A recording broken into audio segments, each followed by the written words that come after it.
ഈശോയിൽ സ്നേഹമുള്ളവരെ, നമ്മൾ ഇന്നത്തെ വായനകളിലൂടെ ഒക്കെ കടന്നു പോകുമ്പോൾ നമുക്ക് മനസ്സിലാക്കാവുന്ന കാര്യമാണ്, ഈശോ നമുക്ക് വേണ്ടി മരിക്കണം. ഒരാൾ എല്ലാവരുടെയും പാപങ്ങൾക്ക് വേണ്ടി മരിക്കണം. ജനത്തിനു വേണ്ടി മാത്രമല്ല, ചിതറിക്കിടക്കുന്ന ദൈവമക്കളെ ഒരുമിച്ച് കൂട്ടുന്നതിന് വേണ്ടിയാണ് ഒരാൾ മരിക്കണം.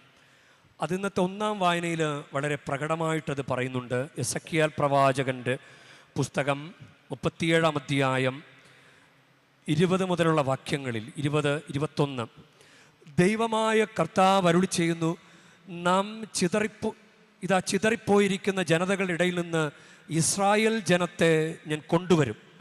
എല്ലാ ദിക്കുകളിലും നിന്ന് ഞാൻ അവരെ ഒരുമിച്ച് കൂട്ടി സ്വദേശത്തേക്ക് കൊണ്ടുവരും. സ്വദേശത്തെ ഇസ്രായേലിൻ്റെ മലകളിൽ ഞാൻ അവരെ ഒരൊറ്റ ജനതയാക്കും. ഒരു രാജാവ് അവരുടെ മേൽ ഭരണം നടത്തും. അപ്പോൾ ഈ വിധത്തിലുള്ള ചിന്തകളാണ്. അപ്പോൾ ഒരാൾ മരിക്കണം എന്ന് കയ്യഫാസ് പ്രവചിച്ചത് അതറിയാതെ പറഞ്ഞതാ, കൊല്ലാൻ വേണ്ടിയിട്ട് പറഞ്ഞതാ. പക്ഷേ യോഹന്നാൻ സുവിശേഷകൻ അത് ആ പ്രവചനം, ആ ഒരു രക്ഷാകര ദൗത്യം ഈശോയ്ക്ക് ഉള്ളത് അതവിടെ പ്രവചിക്കുകയായിരുന്നു. അപ്പോൾ നമുക്ക് പഴയ നിയമത്തിൽ ഇങ്ങനെ ഒരു ആടിൻ്റെ മേൽ പാപങ്ങളെല്ലാം ചുമത്തി ഇങ്ങനെ മരുഭൂമിയിലേക്ക് വിടുക, അതൊരു രീതി പഴയ നിയമത്തിലുള്ളൊരു കാര്യമാണത്. യോം കിപ്പൂർ എന്ന് പറയുന്ന ഒരു തിരുനാളുണ്ട്, പാപപരിഹാര ബലി, അതുമായിട്ട് ബന്ധപ്പെട്ടുള്ള കാര്യമാണ് യോം കിപ്പൂർ. യഹൂദരുടെ ഒരു തിരുനാളാണ്, അതുമായിട്ട് ബന്ധപ്പെട്ട ഒരു കാര്യമാണ്. അത് ലേവ്യരുടെ പുസ്തകം 16-ാം അധ്യായത്തിലാണ്. അത് 20-ാമത്തെ വാക്യത്തിൽ അത് വളരെ വ്യക്തമായിട്ട് പറയുന്നുണ്ട്. ശ്രീകോവിലിനും സമാഗമ കൂടാരത്തിനും ബലിപീഠത്തിനും വേണ്ടി പാപപരിഹാരം ചെയ്തതിന് ശേഷം ജീവനുള്ള കോലാടിനെ കൊണ്ടുവരണം. അതിൻ്റെ തലയിൽ കൈകൾ വെച്ച അഹറോൻ ഇസ്രായേൽ ജനങ്ങളുടെ എല്ലാ അകൃത്യങ്ങളും അക്രമങ്ങളും പാപങ്ങളും ഏറ്റുപറയണം. അവയെല്ലാം അതിൻ്റെ ശിരസിൽ ചുമത്തി ഒരുങ്ങി നിൽക്കുന്ന ഒരാളുടെ കൈവശം അതിനെ മരുഭൂമിയിലേക്ക് വിടണം. കോലാട് അവരുടെ കുറ്റങ്ങൾ വഹിച്ചുകൊണ്ട് വിജനപ്രദേശത്തേക്ക് പോകട്ടെ. ആടിനെ നയിക്കുന്നയാൾ അതിനെ മരുഭൂമിയിൽ ഉപേക്ഷിക്കണം. അപ്പോൾ ഒരു കുഞ്ഞാടിൻ്റെ മേൽ, ഒരു ആടിൻ്റെ മേൽ പാപങ്ങളെല്ലാം ചുമത്തി അതിനെ, അപ്പോൾ അത് ശിക്ഷ വഹിക്കുന്ന ഒരു മൃഗമായിട്ട് മാറി. അപ്പോൾ ഈശോയെ അങ്ങനെ ഒരു പാപപരിഹാര വസ്തുവായി അങ്ങനെ കരുതുകയാണ്. യഥാർത്ഥത്തിൽ മനുഷ്യരുടെ പാപങ്ങൾ വഹിക്കാൻ വേണ്ടി ഈശോ വന്നതാണ്. സ്കേപ്പ് കോട്ട് അല്ലെ, പാപപരിഹാര മൃഗം. അങ്ങനെ ആണ് ഈശോയെ കണക്കാക്കുക. അപ്പോൾ ഇത് ഈശോ ജനിച്ചപ്പോൾ തന്നെ ഉള്ള ഒരു കാര്യമാണ്. ഈശോ എന്തിനു വേണ്ടിയിട്ടാണ് വന്നത്?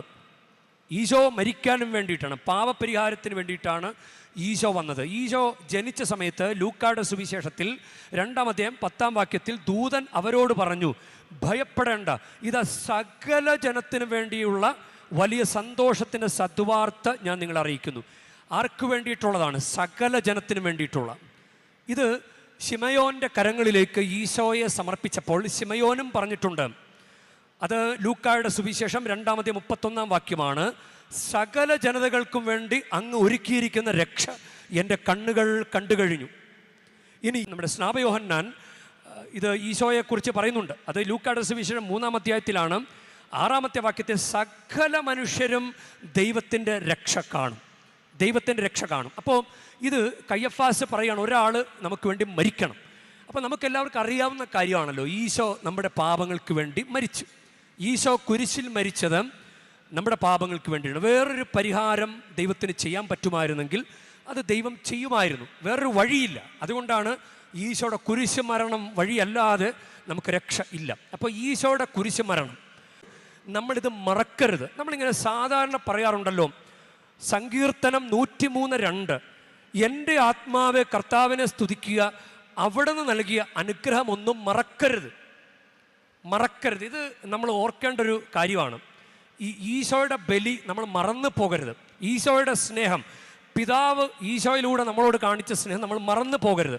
നമ്മൾ സാധാരണ പറയില്ല, അമ്മയെ മറക്കരുത്. ഇല്ല, ബൈബിളിൽ പ്രഭാഷകന്റെ പുസ്തകം 7-ാം അധ്യായം 27-ാം വാക്യം, പൂർണ്ണ ഹൃദയത്തോടെ പിതാവിനെ ബഹുമാനിക്കുക, നൊന്ത് പെറ്റ അമ്മയെ മറക്കരുത്. ഇല്ല, നമുക്ക് മറക്കാൻ പറ്റില്ല. എവിടെ പോയാലും നമുക്കത് മറക്കാൻ പറ്റാത്തൊരു കാര്യമാണ്. ഇനി പ്രഭാഷകൻ 37:6 സ്നേഹിതനെ മറക്കരുത്. സ്നേഹിതനെ മറക്കരുത്. നിന്റെ ഐശ്വര്യകാലത്ത് അവനെ അവഗണിക്കരുത്. നമ്മളിതൊക്കെ അവരെ മറക്കാത്തത് അവർ ചെയ്ത നന്മകൾ ഓർത്തിട്ടാണ്. അപ്പോൾ നമ്മുടെ കൽപ്പന എന്താണ്? എല്ലാറ്റിനുപരിയായി ദൈവത്തെ സ്നേഹിക്കുക.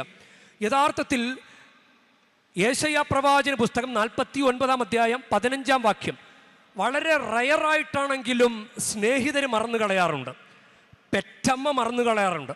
അപ്പോൾ ബൈബിൾ പറയുന്നത് പെറ്റമ്മ മറന്നാലും ഞാൻ നിന്നെ മറക്കില്ല. മുല കുടിക്കുന്ന കുഞ്ഞിന് അമ്മയ്ക്ക് മറക്കാനാവുമോ? പുത്രനോട് പെറ്റമ്മ കരുണ കാണിക്കാതിരിക്കുവോ?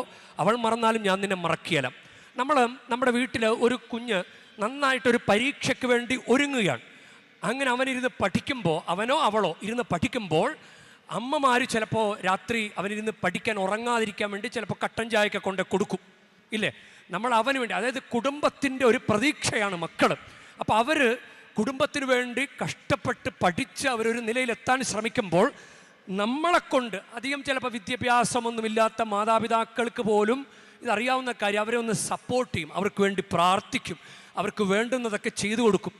അപ്പോൾ നമ്മൾ നമ്മുടെ പ്രതീക്ഷയായ മക്കൾക്ക് വേണ്ടി അങ്ങനെ ചെയ്യുമ്പോൾ നമുക്ക് ഒരേ ഒരു പ്രതീക്ഷയായ ജീവിതത്തിൻ്റെ എല്ലാ മേഖലകളിൽ നമ്മൾ തകർന്ന് തരിപ്പണമാകുമ്പോൾ നമുക്ക് വിളിക്കാൻ പറ്റുന്ന, നടന്ന് കയറി വരാൻ പറ്റുന്ന ഇടം അത് ദൈവത്തിൻ്റെ സന്നിധിയാണ്.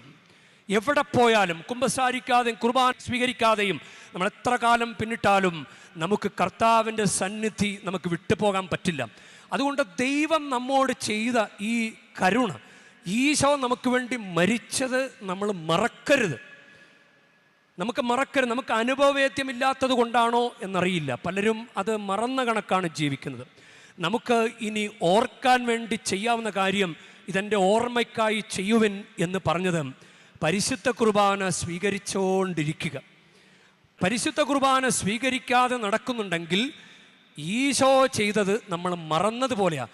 ഒരു കൊച്ച് പഠിക്കാൻ വേണ്ടി ഒരു ഗ്ലാസ് ചായ എന്തെങ്കിലും ഇട്ട് കൊടുക്കുന്നത് പോലെ ഈശോ ഇത്രയും ചെയ്യുമ്പോൾ നമ്മൾ എന്തെങ്കിലുമൊക്കെ ഒന്ന് ചെയ്യണ്ടേ ഈശോയ്ക്ക് വേണ്ടി? പരിശുദ്ധ കുർബാന സ്വീകരിക്കുമ്പോൾ നമ്മൾ ഈശോയെ ആരാധിക്കുകയാണ്, ഈശോയുടെ മരണത്തെ ഓർക്കുകയാണ്, വിലമതിക്കുകയാണ്. അതുപോലെ തന്നെയാണ് നമ്മൾ കുമ്പസാരിക്കുമ്പോൾ പാപമോചനം കിട്ടുന്നത് ഈശോ മരിച്ചത് കൊണ്ടാണ്. പാപമോചനം നമ്മൾക്ക് സ്വന്തമാകുന്നത് കുമ്പസാരിക്കുന്നതിലൂടെയാണ്.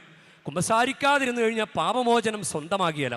അപ്പോൾ കുമ്പസാരിക്കുന്നത് വഴിയും നമ്മൾ ഈശോയുടെ മരണത്തെ, ഈശോ നൽകിയ രക്ഷയെ നമ്മൾ ഓർക്കുകയാണ്, ആരാധിക്കുകയാണ്. നമുക്ക് നല്ല തീരുമാനം എടുക്കാം. ഈ അവസാന നാളുകളിൽ, അവസാന ദിവസങ്ങളിൽ, ഈസ്റ്ററിൻ്റെ ഗിഫ്റ്റ് ചോദിക്കുന്ന ഈ നാളുകളിൽ നമുക്ക് നന്നായിട്ട് ഒരുങ്ങാം. കുമ്പസാരിച്ചും കുർബാന സ്വീകരിച്ചും കർത്താവ് നൽകിയ ഈ ഏക രക്ഷയെ നമുക്ക് വിലമതിക്കാം, ഓർക്കാം, ആരാധിക്കാം. ദൈവം ഈ തീർത്ഥാടനം അനുഗ്രഹമാക്കി മാറ്റട്ടെ. വിശുദ്ധവാരവും തപസ്സുകാലെല്ലാം അനുഗ്രഹമാക്കി മാറ്റട്ടെ. നല്ല ഈസ്റ്റർ ഗിഫ്റ്റ് നിങ്ങൾക്ക് ലഭിക്കട്ടെ.